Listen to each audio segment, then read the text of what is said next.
last session.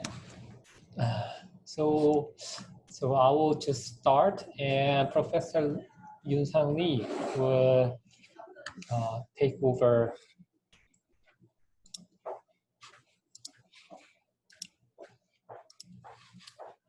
Okay, I would like to briefly introduce some cases of our cases. So the first case is what I have shown in the introduction of this workshop. So the first patient had a neuroendocrine tumor with, as you can see, a hepatic metastasis and it had a high expression of somatostatin receptor, which was reflected by the gallium dotatate PET CT.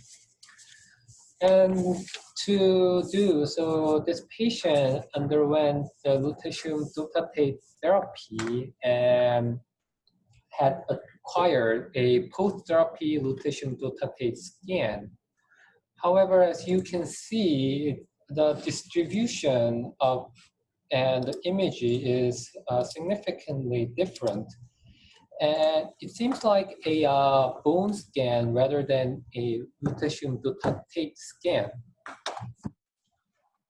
And the second patient, at the same day, which is the November 13th of November 2018, also underwent a lutetium PRRT therapy due to hepatic metastasis of pancreatic neuroendocrine tumor. And it was in November, it was the second cycle of lutetium dotatate. However, as you can see in the first cycle of the therapy, post-therapy scan also showed a similar distribution of lutetium uptake along the liver metastasis, as was shown in the gallium dotatate PET CT. However, at the day of 13/11, you can see a uptake lutetium dotatate scan, which looks like a bone scan with a diffuse bone marrow uptake. So this, as soon as we have seen this image, we immediately went on to see the marrow function of this patient. And as you can see, this patient had shown a pancytopenia with significant bone marrow suppression. So the patient 1 and 2 both showed a pancytopenia. As a result, we treated the patient with the GCSF and platelet transfusion. But unfortunately, patient 2 had also a combination neutropenic fever. So although we applied an antibiotic therapy and best supportive care, we had a loss of the patient. So what was the problem for this PRRT therapy? We actually requested a TLC QC result from the hospital the patient had got the treatment. And as you can see, the TLC results show that a single peak with a percent ROI higher than 95%, which seems to be pure. So looking at this TLC result, the drug was administered to the patient. Interestingly, at the same day of this lutetium therapy, one patient underwent the lutetium PSMA therapy, not the dotatate. But as compared to the first cycle, the lutetium PSMA scan also shows similar uptake compared to the first therapy, and some therapeutic effect was seen for some lymph node lesions. So this bone scan-like image was only acquired in the patient who had lutetium dotatate therapy in that day. And let's move on to the second case. So second case was image, DOTATATE image from our institute recently. And the patient who had neuroendocrine tumor underwent DOTATATE PET CT scan. However, as you can see from the MIP image, the image looks like a blood pool imaging agent rather than imaging a somatostatin receptors. So as you can see, the livers or spleen uptake is rather low compared to a normal gallium DOTATATE image. So we checked the TLC result of it, and it also showed a single peak with a percent ROI of 100%. But as we believe this is not a proper gallium DOTATATE PET, we repeated the study. And interestingly, this is from the same patient. In 5 days later, we did the gallium DOTATATE PET CT again, and we have found a disseminated bone metastasis of this patient. And we again gone for the TLC analysis and also have seen the single peak, quite same as the previous one. So what was wrong is the question of this session, and I think Professor Yoon-sang Lee will give us the answer what has gone wrong.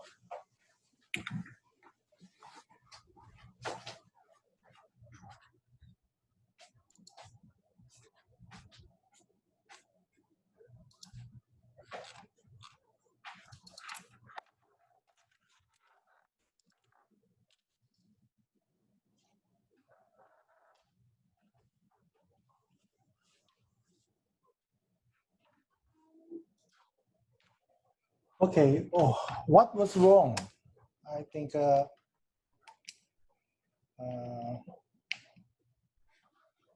if you can see the image of the specific radiopharmaceutical, then you can understand that what's the problem of that radiopharmaceutical. Because of normal cases, we have expected images that can be seen. So what was wrong for that two different cases? As Dr. So mentioned that these cases, first treatment has no problem, and second cycle has a problem with these kinds of diffuse bone marrow uptake and soft tissue uptake.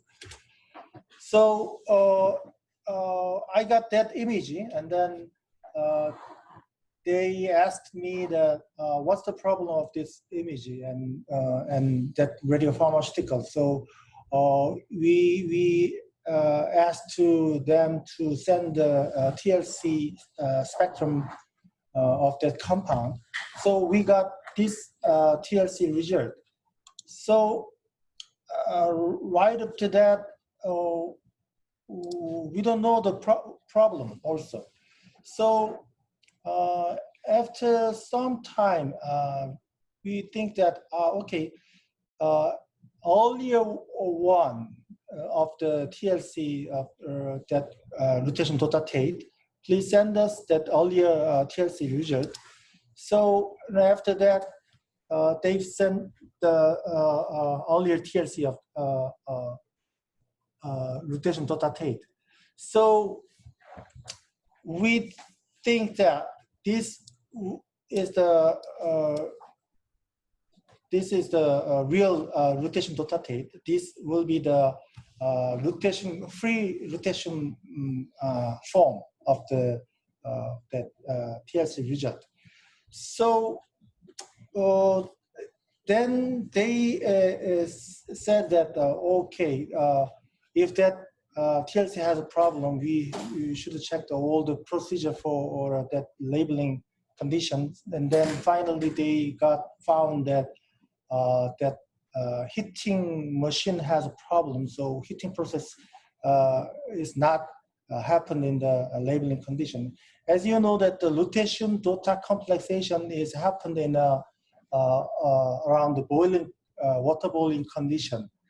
So without any boiling temperature, that lutetium DOTA complexation is not happen. So you understand this only single peak is not the evidence of the exact same radiopharmaceutical. So you have to understand what is the TLC spectrum, and also you realize that where is the exact RF value of that specific radiopharmaceutical. So that's the problem one. And another example is the FDG PET image. One hospital in Korea, they got some unusual FDG PET image. They got the high liver and bone uptake in PET image, and they said that what's the problem of this FDG? So I asked to them, please check the TLC of FDG. So they said that they had no TLC result because of that. FDG was produced by the outside of the hospital. So in case of Korea, one company can produce the FDG and deliver to the hospital. So and then please ask them to get to give the TLC result, and then they got the TLC from the supplier. But I asked to them, please do the TLC by yourself. So they got found that the FDG and also beside of the FDG peak, we got found that one small peak. So I said to them, okay, that contains some unwanted byproduct. So please produce once again to the company, and then they finally found that another production, second production, they got F18 and FDG and non-acetylated FDG. That is the some procedure for after hydrolysis reaction, then we can get the FDG, but that hydrolysis reaction was not happen in the cartridge method. So finally, they failed to synthesize of the FDG. So in this case, we have some problem with the TLC. Was done by the only from the production site, not in the hospital. So this is very important point that you have to do the TLC by yourself in the department, in your own department. So because of sometimes radiolysis or decomposition is happening that inside of the vial. So that's very important. And final case is the our case of the gallium DOTATATE, which is already used in the clinic. First image, you can see the high blood pool images. And we got this image, and Professor Chun asked me to what was happening in this radiopharmaceutical. So I think that is looks like a human serum albumin images. So okay, then I think maybe that vial will be the human serum albumin vial, because of we already know that the human serum albumin labeled with the gallium is almost same image with this. And then we check the TLC also. There is no difference between the earlier one because of we have already more than 400 patient cases. So after 5 days later, we got a new kit and also new labeling was done, and then we injected into the patient, and then exactly same patient with a totally different images. So we think that that is a gallium DOTATATE image. Second one is a gallium DOTATATE image, and first one will be the human serum albumin images. So as I mentioned that the earlier one and the second one has almost the same TLC spectrum, but we found that the pH is different. So I think pH 3.46 was the first one, and second thing is 4.3. So we think that, okay, then that pH can affect the biodistribution in vivo. So we made, once again, with the pH, under the pH 3 and 4. And also we have checked the protein binding. The protein binding regions are almost the same. And we got the animal image of that both radiopharmaceuticals. So there is no difference between the both different pHs radiopharmaceuticals. So you can see the high kidney and the bladder uptake even in the right after the injection and also 1 hour after visit. So still we don't know why these kinds of things happen, but we think that maybe that gallium DOTATATE labeling kit was inside of the refrigerator. We found that kit vial has no label. So we think that no labeled vial that also mixed with human serum albumin. So we don't know the gallium can be labeled with human serum albumin, but there is no evidence with the other QC system. So even though the entirely got QC procedure, but we don't know, we got some kinds of problem with the images. So QC is very important, but there is some kinds of different things will happen. So these kinds of misunderstanding or QC problem has happened in everywhere in the world. So QC is very important and very essential for each nuclear medicine department for patient safety. Why we do the quality control? Because of we can confirm the purity and safety of the radiopharmaceutical, and also if that has no efficacy, then we can check, and also we can ensure that the efficacy of that radiopharmaceutical. So and also the QC procedure can ensure the produce and manage the quality standard in your own department. So there are so many quality test items in our department. First one is a physical chemical property, and the other one is the pharmaceutical properties.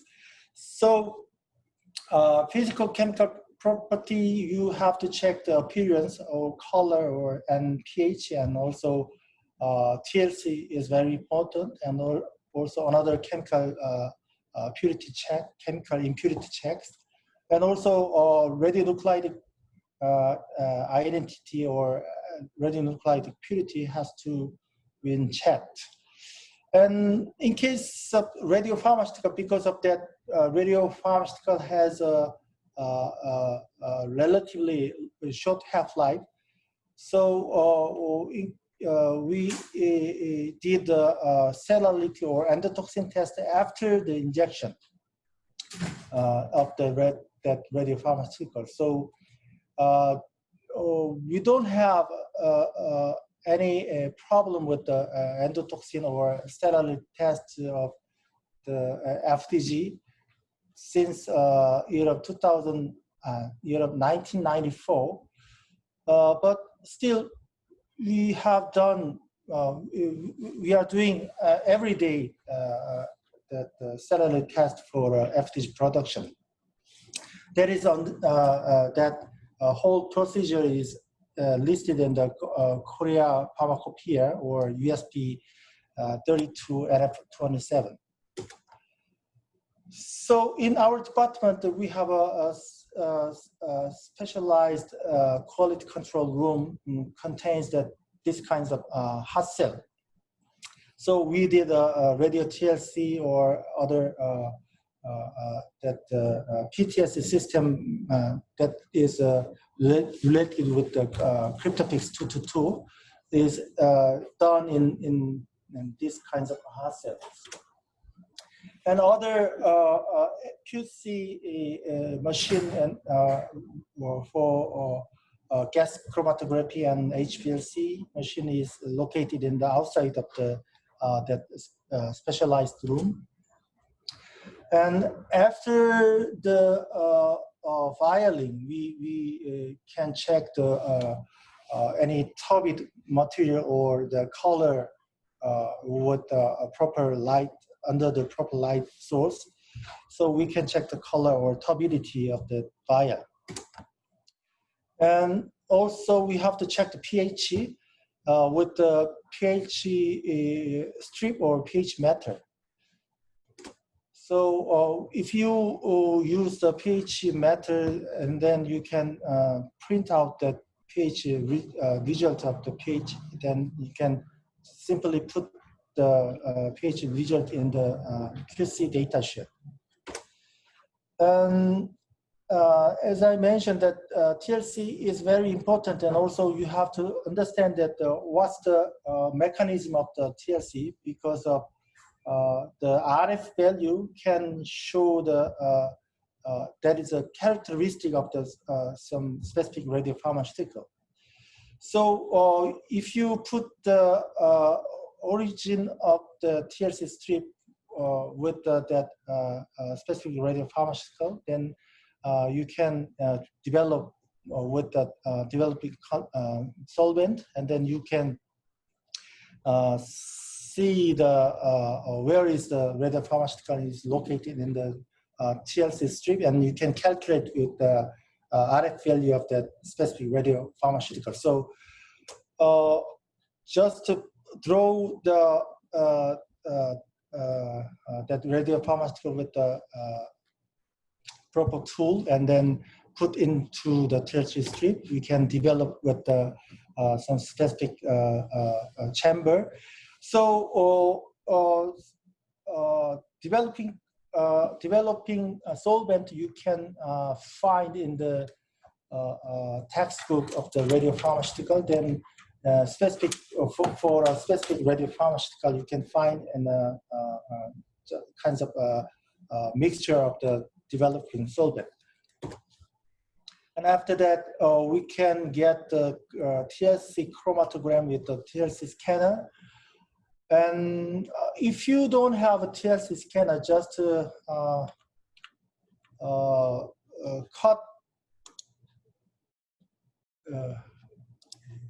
cut this center of the TLC strip, and you can put this area and this area into the gamma counter, and you can measure the radioactivity of each half of strip, and then you can calculate the where is the our pharmaceutical is there. If that RF value is around the 0.5, then you can cut these three regions, and then you can put the three different region of the strip, and then you can put the gamma counter system. And finally, we got percent of ROI that is related with the radiochemical purity, and you can put print out that result, and then we can put the this sheet into the QC data. And another chemical purity check, we have to do the Kryptofix 222 because of that has a toxicity. LD50 is around 35 milligram per kg. So that limit of the criteria is less than 50 ppm for injection. So that Kryptofix test will be done with the TLC test or spot test. In case of us, we did this kinds of instant kit for spot test, and then we put the solution of the FDG. Then after 1 minute later, then you can see the color change it, and then we compare that which color is our real sample. Then we put that result of the kinds of 10 ppm or 20 ppm in the QC result sheet. And also half-life test is the radionuclidic purity check with the dose calibrated. You can put the proper volume of the radio pharmaceutical inside of the dose calibrator, and then you can measure the radioactivity with the time course, and then you can put the that result in the Excel sheet, and then you can finally get the half-life of the radiopharmaceutical. Then in case of F18, that has a 109.5 minutes half-life, and then this result contains 10% deviation inside of the 10% deviation, so that sample has passed for injection. And sometimes we can use the gamma ray spectrometry or multi-channel analyzer for radionuclidic purity. In case of F18, we got these specific 2 peaks of the 511 or 1022 keV energy of the F18. And also sometimes we can use a multi-channel analyzer for gamma ray spectrometry. And lastly, endotoxin test should be done after the injection. So normally earlier we did a lal test with the lal test kit, and then that result should be that endotoxin should be less than the 175 volume EU per ml. So earlier we did the lal test with the lal test kit, and then we put some time and mixed with that kit vial, and then we can see the that mixture was clogged or not. So if that lal test kit make some clotting in the vial, bottom of the vial, then that will be the above the 175 EU per ml. So nowadays we use some instant system for that endotoxin test. That is from the EndoSafe PTS portable system kit. Portable system. We put this kit. We put the sample on the surface of the kit, and then after some time, you can get the result of the that endotoxin contains less than 2.05 EU per ml. So finally, we have to do the sterility test for all injected solution. So in case of us, we made some sterility test room and also microorganism incubation room by ourselves, and then we purchased the media for specific incubation system. Then we can check there is a microbiome is there or not. And residual solvent also has a limit from our KFDA. In case of ethanol, 5,000 ppm, and for acetonitrile, 410 ppm. So that can be measured by the gas chromatography system with the proper standard solution. And sometimes we have to do the HPLC for purification and also analytical HPLC. So in case of us, we have to do the F18 synthesis. We can separate with the HPLC, and also we do the analytical HPLC with the chiral column, because of that F-dopa may contains that D and L form of the isomer. So finally, we got the L isomer initial excess of the F-dopa. So why we should do the QC? Firstly, I think we confirm that the safety of patient, we ensure that the safety of patient, and also maintain the quality of images and set up the standard of the radiopharmaceutical or nuclear medicine center. And if that image or patient has problem, then we can see who is the responsibility of that radiopharmaceutical. So which processes has problem, and then we can solve the problem of the production of radiopharmaceutical. So as I mentioned, that you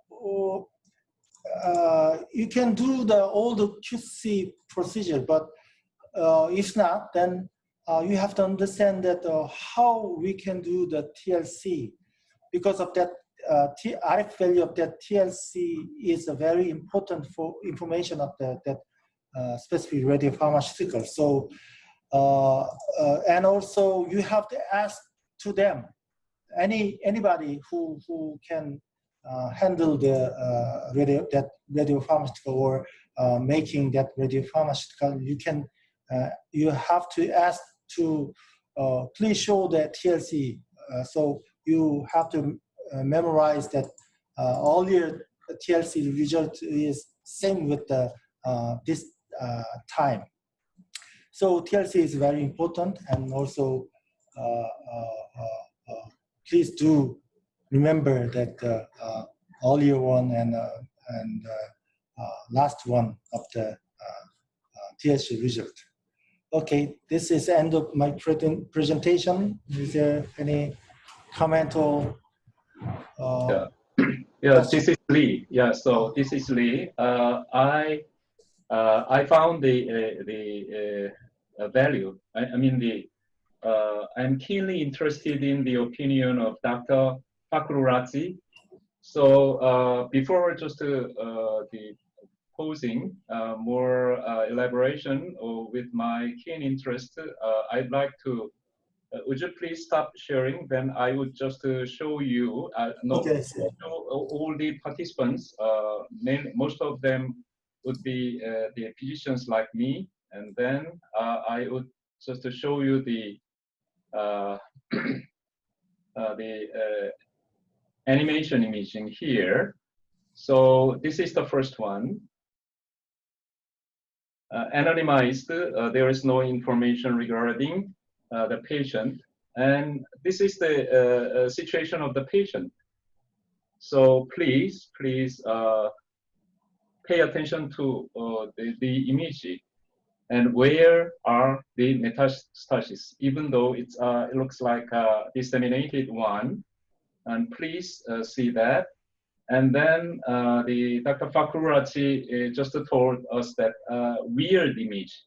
Let me just show you the weird image again.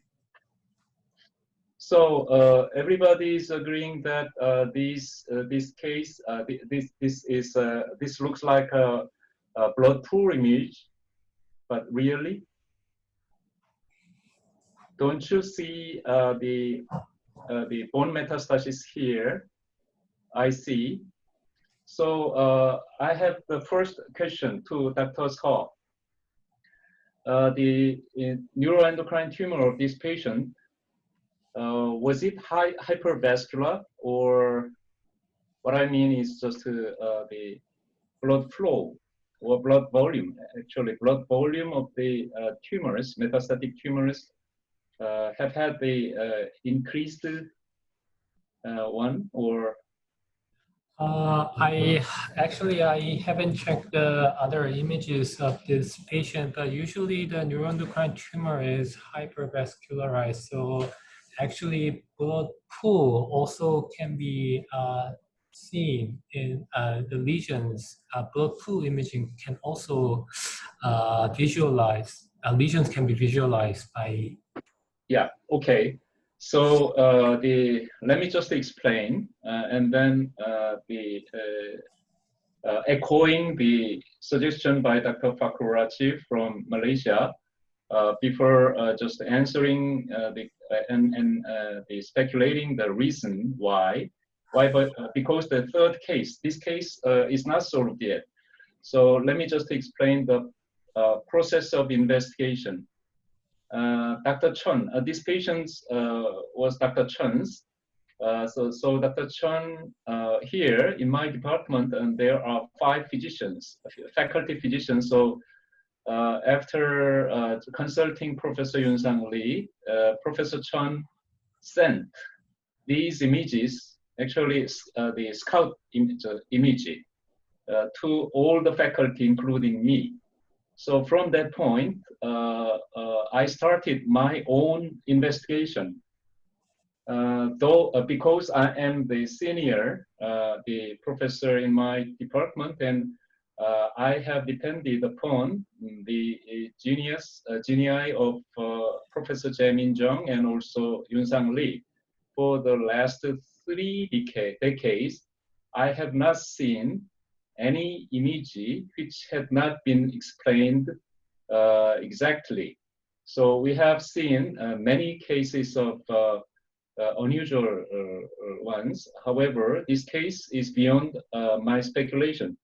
So the technologist staff in my department, he assured me while making the vials, there was just a kind of a compounding on-site in-house made vials.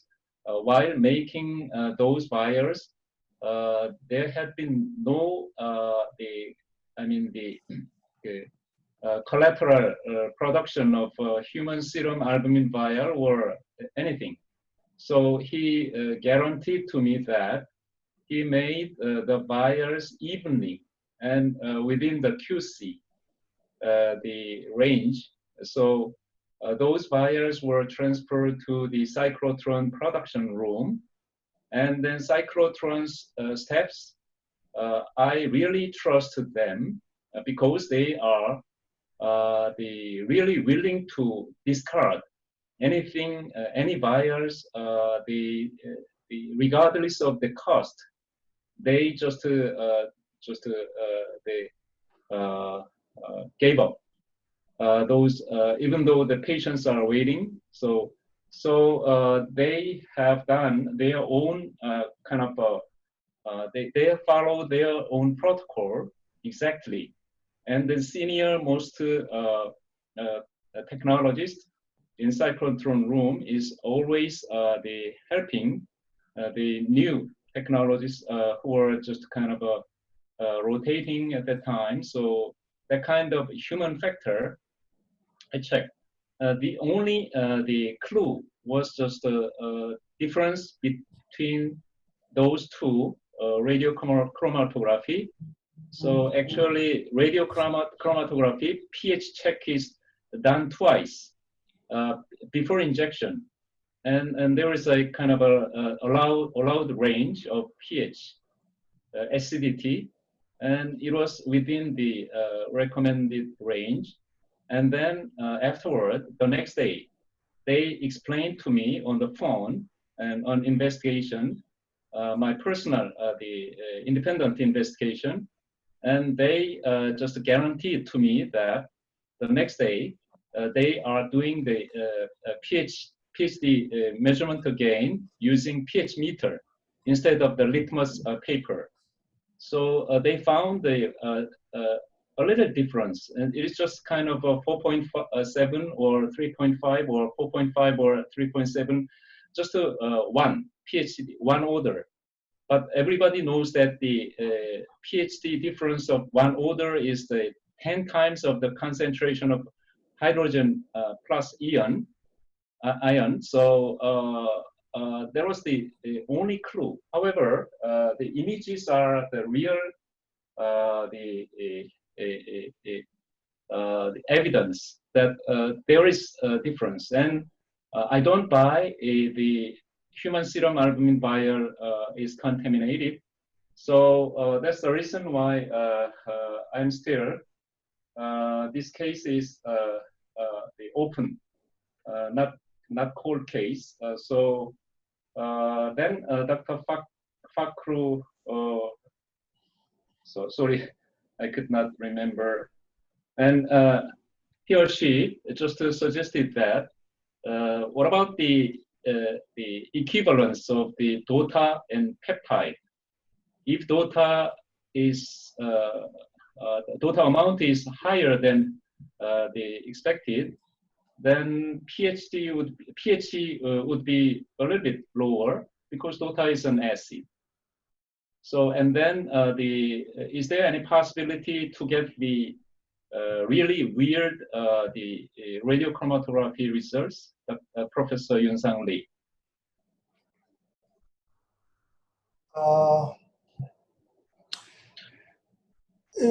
I think that DOTA chelator, or because of the we purchased from ABX of that DOTATATE itself, and we just simply dissolve in the DW, and then we divide bias and lyophilized.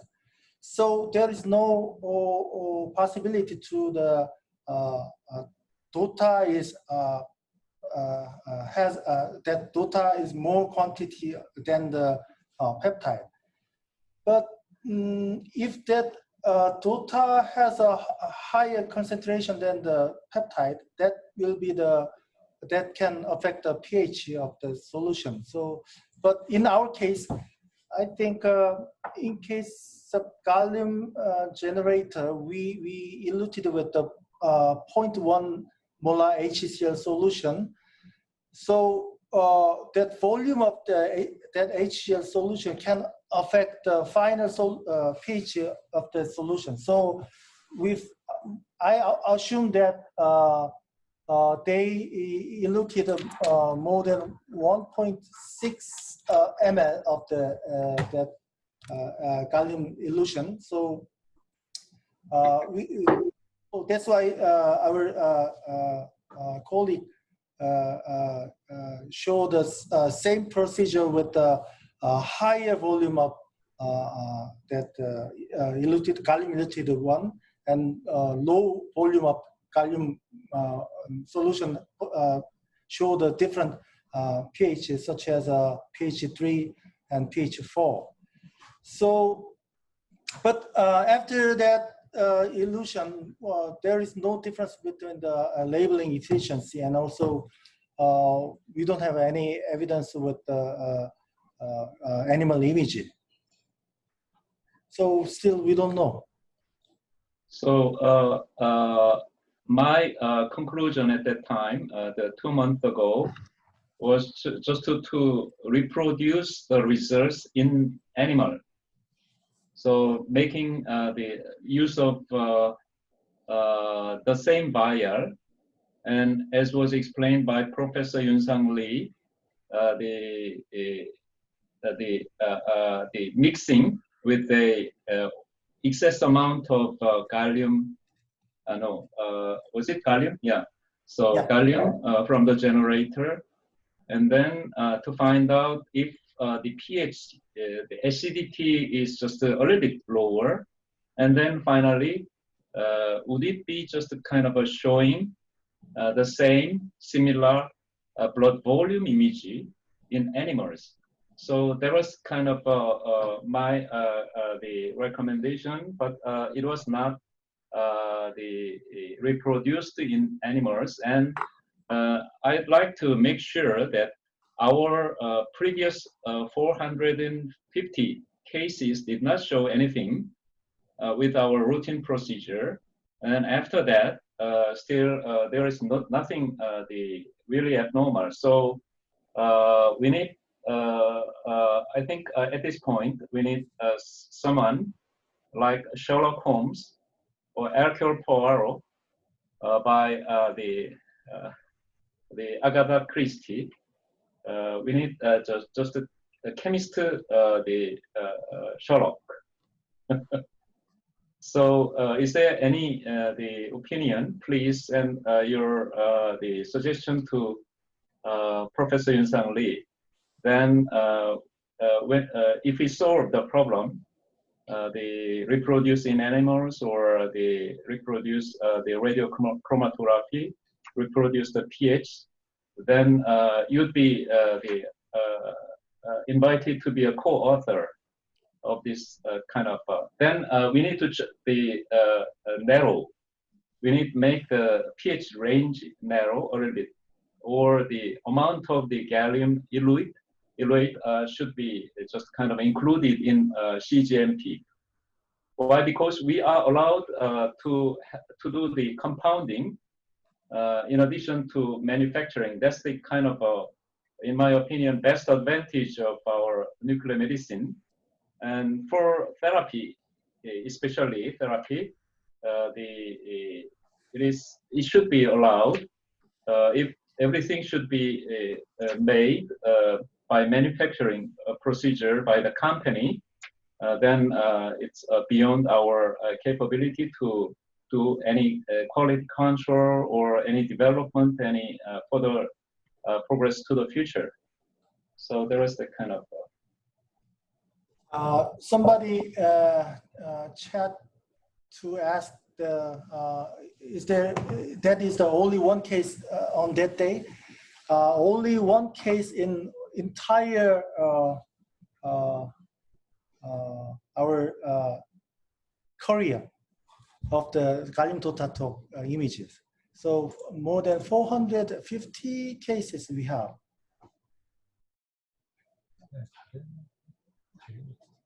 So the Professor Yunsang Lee, Professor Yunsang Lee, the answer to the question by Dr. Fakururachi is that equivalence between DOTA and peptide would have been the same. There is no. Yeah. So why? Because it was all the vials are made as a one batch. Yes. So So and. There is a next generation nuclear medicine. Yeah, I'm happy to hear the. Okay, thank you very much, and all the Professor Dong Lee helped very good discussion of that visual. Thank you very much, everyone. If you have a closing remark from Malaysia, we would like to welcome a closing remark from Professor Dr. Tan or Lian. Yeah, or Dr. Lian. Do you have any comments? Han is there.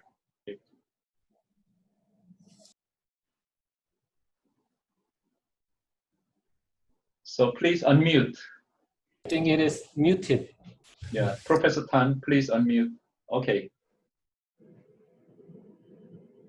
Hi, so is there any questions for the participant? And Ms. Ng, okay, it's all right.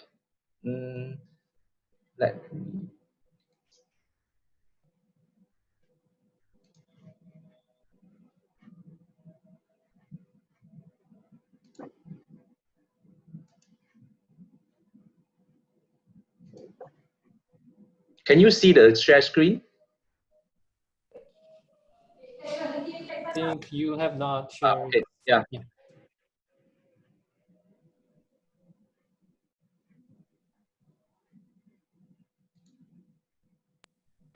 I think the participants have asked questions in the chat. It seems like no one else will be asking any more questions.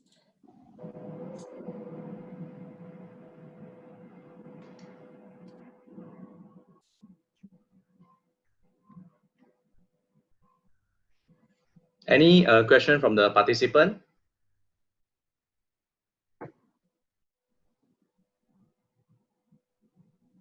Okay, I think Yulian, you can close the workshop. Is there anything that you want to tell the participant? Okay, then I have an announcement. During today's workshop and also the last two ones, everyone is still puzzled whether there is any needs or demand for personalized dosimetry with the new therapy, such as the PSMA or the PRRT. PRRT is a little bit easier, but in case of the PSMA, I already discussed this issue with Professor Jae-sung Lee of our department, and who is another eminent the physicist. So even though he started dosimetry research very recently, just a few years ago, as he is a very good let me just quote he is in charge of the medical imaging conference council of IEEE since the age of 39. So he's in charge and is one of the leading physicists in his own field. So I asked him to do a study and let us know, mainly consisting of the physicians of the Asian countries, including, of course, Malaysia, the leading country in case of the theranostics. So we are going to hold similar, but a little bit advanced format during winter TEIN workshop.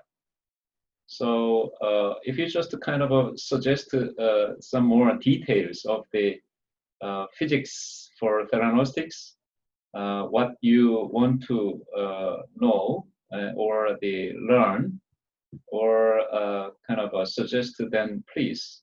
And even you can just suggest that we need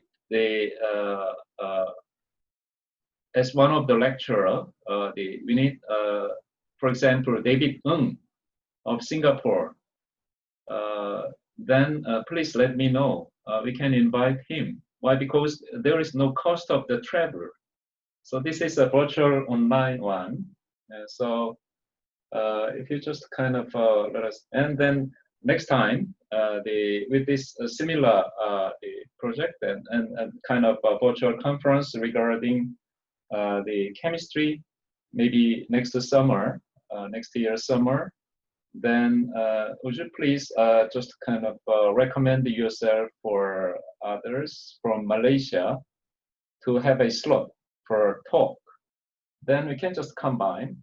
So there is a huge possibility that why, because I found that after the presentation of Dr. So was eager to learn the current status and then insights and then wisdom, and also the futuristic the knowledge and endeavor of the Malaysian colleagues. Thank you. Professor Dr. So, please. So thank you everyone for the participation of our workshop, and we would like to meet again soon. And I would like to, lastly, I would like to ask everyone a favor to please give us some comments at the survey, which is in the chat link. So then we can actually upgrade or give more better contents. We can deliver better contents. And thank you, everyone. Okay. Thank you, everyone. Bye-bye. Thank you.